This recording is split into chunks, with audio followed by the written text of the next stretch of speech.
చూసిపోతాను అందరికీ వస్తాయి టెన్షన్ పడద్దండి.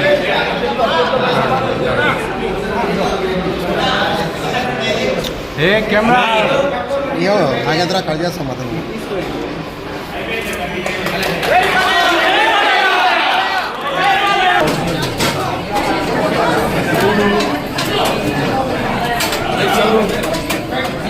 వాళ్ళు అప్లోడ్ చేసేమ్మా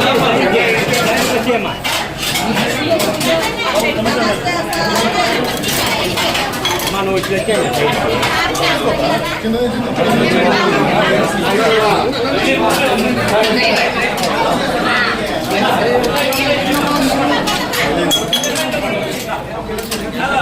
శ్రావణ శుక్రవారం అందరికీ చెప్పిన రోజు శ్రావణ శుక్రవారం అంటే నూతనం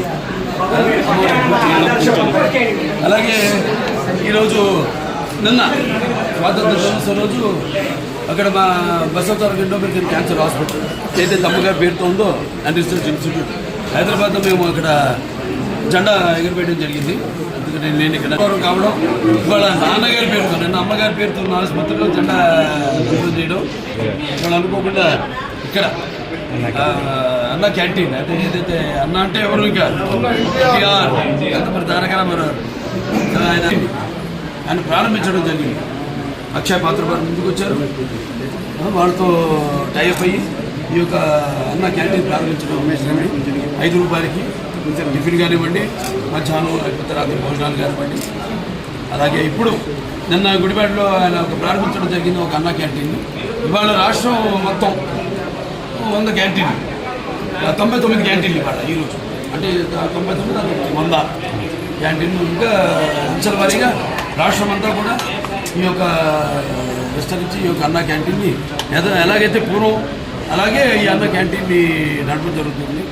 ముఖ్యంగా ఈ యొక్క రోజువారీ కూలీ నాది చేసుకునేవాళ్ళు అంటే ఆర్థికంగా దారిద్ర్య దిగువ రేఖ ఉన్నవాళ్ళు కష్టపడి రెక్కాడితే కానీ డొక్కాడని వాళ్ళకి మరి ఈనాడు ఎంతో పుష్టికరమైన ఆహారం. మీకు తెలుసు అక్షయ పాత్ర వాళ్ళు అంటే మా క్యాన్సర్ హాస్పిటల్ కూడా వాళ్ళు చేస్తుంటారు.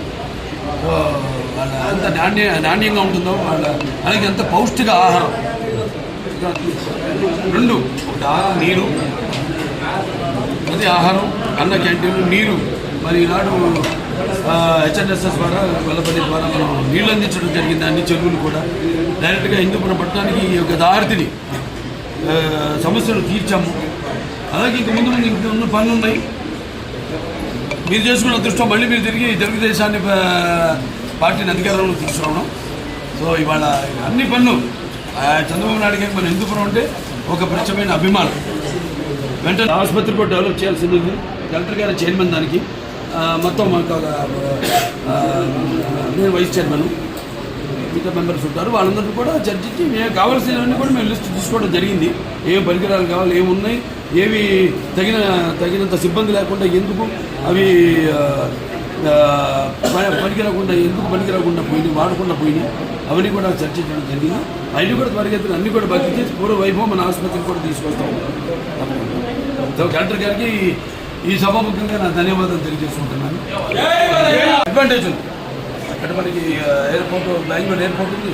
ఇంకా కొన్ని 2-3 రోడ్లు కూడా మేము అది కూడా నేను త్వరగతిని వాళ్ళని కలిసి కేంద్ర ప్రభుత్వాన్ని కూడా సోమందేపల్లి నుంచి యలాంకాకి రోడ్ అయితేనేమి అవన్నీ అయితే ఇంకా దగ్గరికి మనకి డిస్టెన్స్ అవుతుంది. తుమ్ముకుంట మీదకి వెళ్తుంది. ఏదైతే నాన్నగారు అప్పుడు భాషాముఖ వాడను ప్రారంభించారో ఇలా అన్నీ కూడా అంటే ఏమి లేదు సార్, ట్రాన్స్పోర్టేషన్ అన్నీ కలిస్తేనే జనం బ్రాండ్ ఉంది, చంద్రబాబు నాయుడు గారి బ్రాండ్ ఉంది. ఎలాగో ఇవన్నీ కలిస్తేనే ఒక అద్భుతం జరుగుతుంది. సో అద్భుతం త్వరగతిన చేస్తామని ఈ సందర్భంగా తెలియజేస్తాం. చూద్దామండి, తీసుకెళ్ళా ఆయన దృష్టి తీసుకెళ్ళాం అంతవరకు. మరి ఎటువంటి నిర్ణయం తీసుకుంటే దాన్ని మేము కట్టుబడి ఉంటాం. పేరు మాత్రం అదే ఉంచమన్నాం. నా అభ్యర్థన సత్యసాయి జిల్లా పేరు మాత్రం అదే ఉంచమన్నాం. జిల్లా హెడ్ క్వార్టర్స్గా పరిగణించమన్నాం. దానికోసం మేము కృషి చేస్తాం.